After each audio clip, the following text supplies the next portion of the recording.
So today I'm going to be talking about certain lessons that I learned along my journey of moving from an individual contributor role to a people manager role. A little bit about me.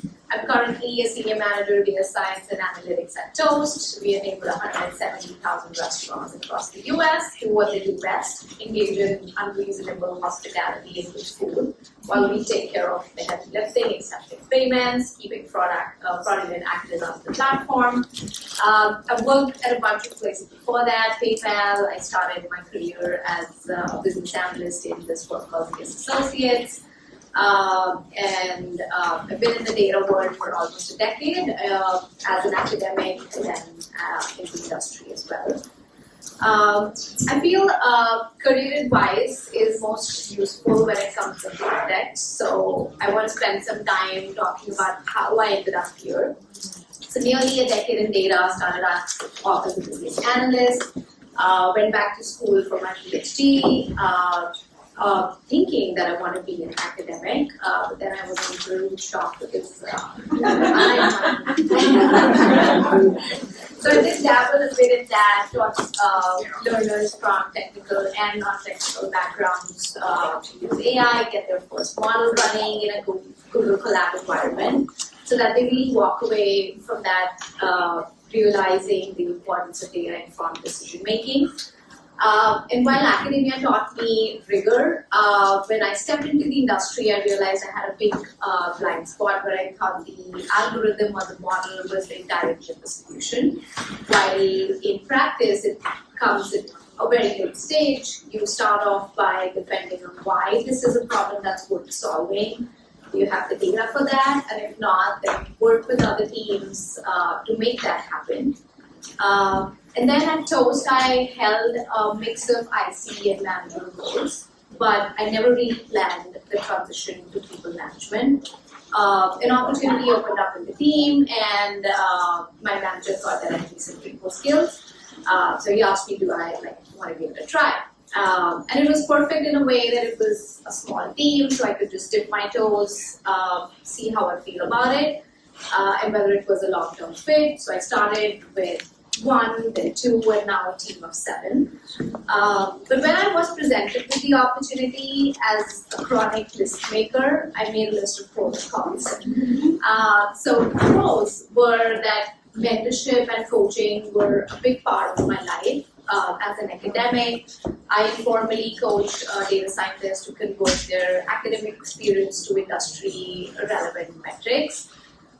So managing people would formalize that with formal feedback loops, defending the headcount that you need to make that impact.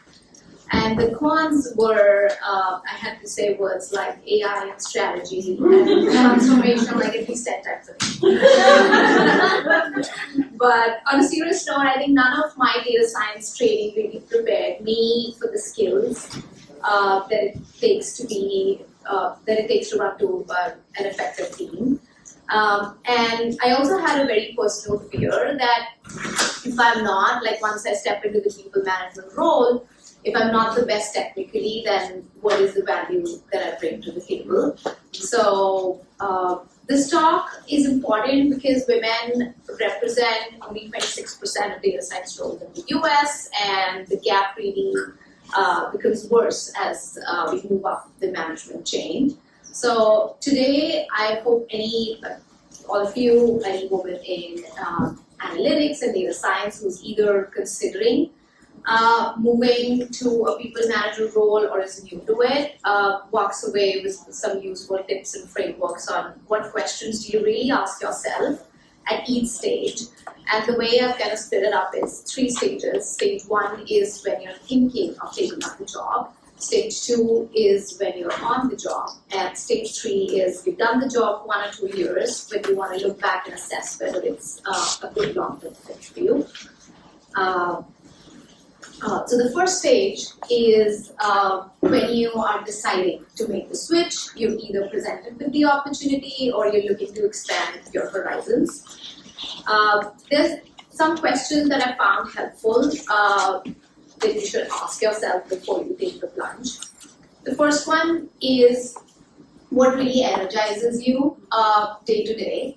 And this is important because your rhythm of work as an IC is you're presented with a problem, you work on a solution, go really deep on it technically, come up with the solution, defend it, and then do it for another problem. The complexity and the scope of the problems will increase as you become more senior, but that's pretty much the essence of it. But as a people manager, your day will be 12 half-finished conversations and putting out 4 fires you didn't start, but you have to put out. And it's not about what's better, it's really about what energizes you and gives you fulfillment at the end of the day. And this is something that I personally struggled with initially because, again, I'm a list maker. I make a to-do list at the beginning of the day and putting those check marks just really make me feel happy. So I had to change the way I operated once I became a people manager. But the good part is that you're not starting from scratch. There is a good set of skills that does transfer from being a good IC to a good manager. And your technical credibility and your technical acumen are one of those. Because you've done the job, it makes your team see you as a credible leader, but it also gives you a very useful antenna for does this metric seem really off? Or what could be the failure modes for a particular model, especially when it has like wide-ranging customers facing consequences. And stakeholder relationships and the domain knowledge transfer really well. And if you've been in the company for some time, you know the inner workings. So you know who's the GDM expert, you know who to talk to if you need to get more compute, and that really works in your favor once you're leading a team. Having said that, there is a set of skills that you build on the job, and like conflict navigation is a real skill that you have to build. Giving hard feedback especially to people you like, it's harder than it seems. And if you're not confrontational like me, you'll spend your nights thinking about, okay, how am I going to say this? But as you go along, you do also develop the maturity that if you don't give that feedback, you're actually doing a disservice to that person as well. And again, none of your core data science training prepares you for that. It's a lot of empathy that you develop on the job. And as a manager, the arc of your thought is also much longer. You're road mapping for the next 2 to 3 years, while as an IC, you think of it in quarters or sprints. Hiring is its own skill set entirely, because essentially no matter how many rounds of interviews you have, and I don't even want to get started on why we need 8 rounds for a role, but when you're hiring for your team, you're making bets on people with limited set of information within a time constraint. So you learn how to do that better just by doing it. So a lot of it is iterating, doing, failing, and learning, which type A's like me kind of had a hard time dealing with, but you get there. And there are some early signals on your IC role that can tell you if you're ready. So if you are in a project review and you find yourself spending a good deal of time convincing the room on why this is a problem they should care about before you jump onto the model or the solution part of it, that's a sign that you might enjoy the people management role as well. And if you're frustrated by org inefficiencies, if your models break because no one told you the schema's changing, all of that list of venting turns to your to-do list as when you are leading your team. I see that big smile on your face. But But I think the biggest thing to remember is that no career switch is forever. You can try it out for a year or two while making sure you stay sharp technically. And I do talk about it at stage 3, that once you've done the job, then what do you really look for as signs to see if you're doing well and if you're enjoying it. So that brings us to stage 2. You've taken the job, how do you prepare for the shift, and what to expect and what your average day would look like. And I found the 70-20-10 effort allocation rule to be helpful, where 70% of your time goes in multiplying your team's output, unblocking, prioritization. And I call this optimizing for success in the present. So when you are new to team management, very often you will inherit a roadmap. So doing all of this, make sure that you build your credibility on a roadmap that was given to you. But a trap here is because as an IC, your comfort zone is in notebooks or model building. You often jump to problem solving for the team. So I think that's one thing to be cautious of. Because once you take a very prescriptive stance, that can really hinder building those skills in your team. The 20% is making sure the team, building up team capabilities, upskilling the team, and making sure that they're doing what the business needs.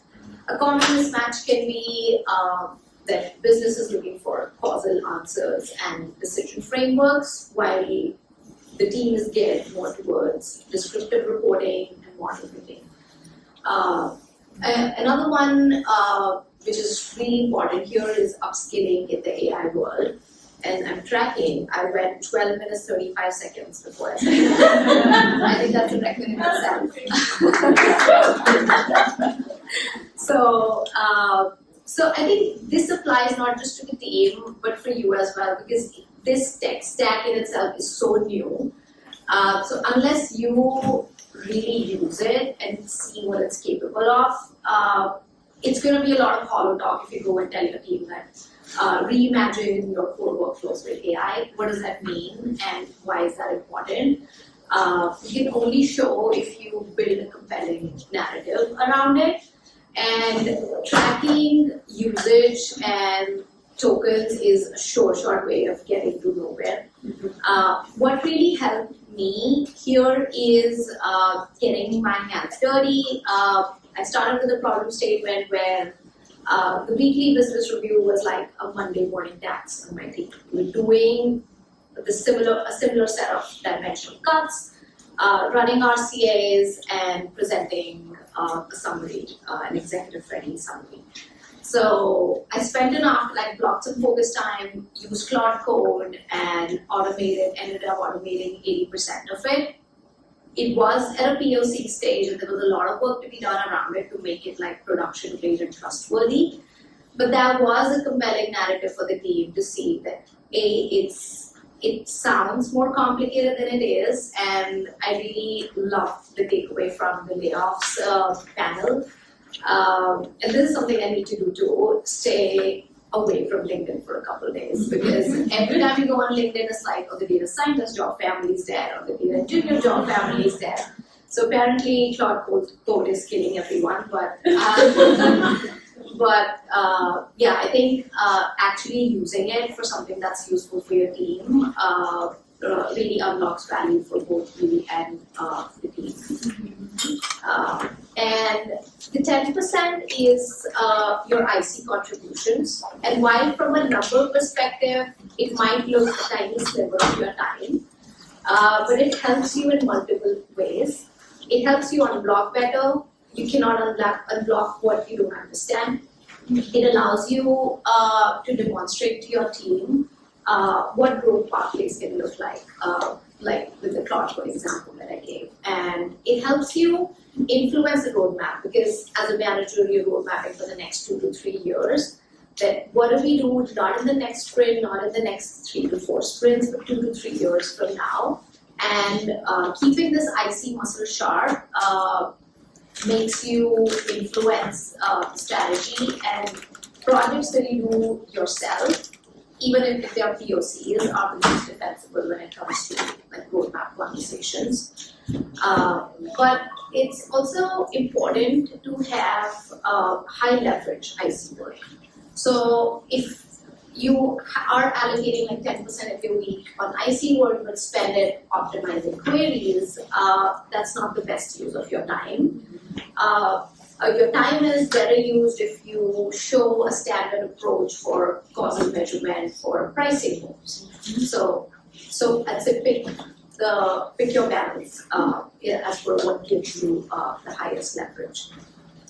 And now, stage 3, you've done the job, ideally for more than one annual cycle, and you're deciding whether it is a long-term fit. And my core argument, which can seem a little counterintuitive, is that the best way to determine that is to run your own retro and assess the ROI of your data team. And this exercise is not just for your VP to show how valuable the data team is, but also for that personal question on whether this is a good fit for me going forward.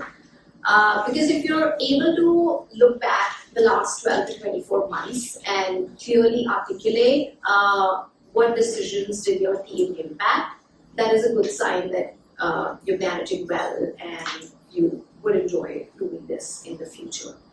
Because the meta skill that you're building is selling data work to non-data people. And if you go into those rooms where you need more headcount or you need to justify your warehouse spend, finance folks don't understand causal models. Yes, all of that's nice and fancy, but if you walk into a room saying that I optimized the latency from like 8 seconds to 2 seconds, okay, so what does that mean? And it's funny that for data folks, our entire jobs is measuring things, but it can become a slippery slope when it comes to quantifying your own impact. But this is a humble request. Don't put another impact measurement model on top of the models you built through the year to show your impact. What has worked for me is 2 very simple metrics that I'm going to talk about. And it's different from engineering teams, because for engineering teams, if the code breaks, the product doesn't work, it's lost revenue. There's this direct line of attribution, not so direct for data teams. And we can get into the trap of going down operational metrics. The number of models you've built, how many views did the dashboards get, how many agents did you build. But these are operational metrics. You need to find metrics that translate across business functions. So, and this is inspired by Eric Weber's Substack, a data leader at Grammarly, and this really did resonate with me. One, you basically need just 2 metrics. One is decision velocity, and the second is the dollars impacted. And I talk about why these are good metrics. So good metrics are simple and understood across functions. So the decision velocity aspect captures a lot of the unglamorous work that data teams do, making sure you're aware of the latest schemas or keeping the pipelines working. All of that, if you lead with that in an impact narrative, that you fixed 47 data quality issues this quarter, what does that really mean? But fixing those data quality issues, that essential plumbing work without which none of the models or agents make sense. But fixing that helped you build a better fraud model because the ground truth fraud labels were consistent. So, and you were able to take real-time fraud decisions instead of a batch inference. And it prevented $8 million in fraud loss. So that is something that really captures the impact of the data team.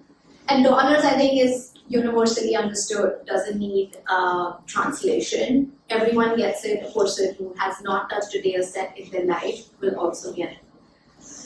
So I think that is, those two metrics are great for assessing the ROI of your team. And if you are able to do this and distill what your team has done in these two metrics, then that's a good signal that you are liking what this job requires and can do it in the future.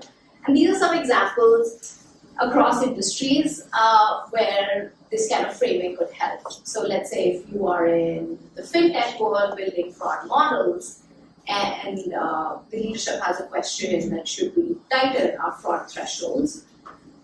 If you say we worked on, again, working on better ground truth data for our fraud labels or making our models back testable, all of that doesn't really land well in executive reviews. But if you go with decision velocity and dollar framing, like how many, you either got more revenue or reduced fraud losses while enabling or like reducing false positives, and you're making real-time decisions, all of the plumbing work that you do gets captured in these two metrics and they resonate across stakeholders. So yeah, that is pretty much for me, and kind of a little over time, but yes, thank you.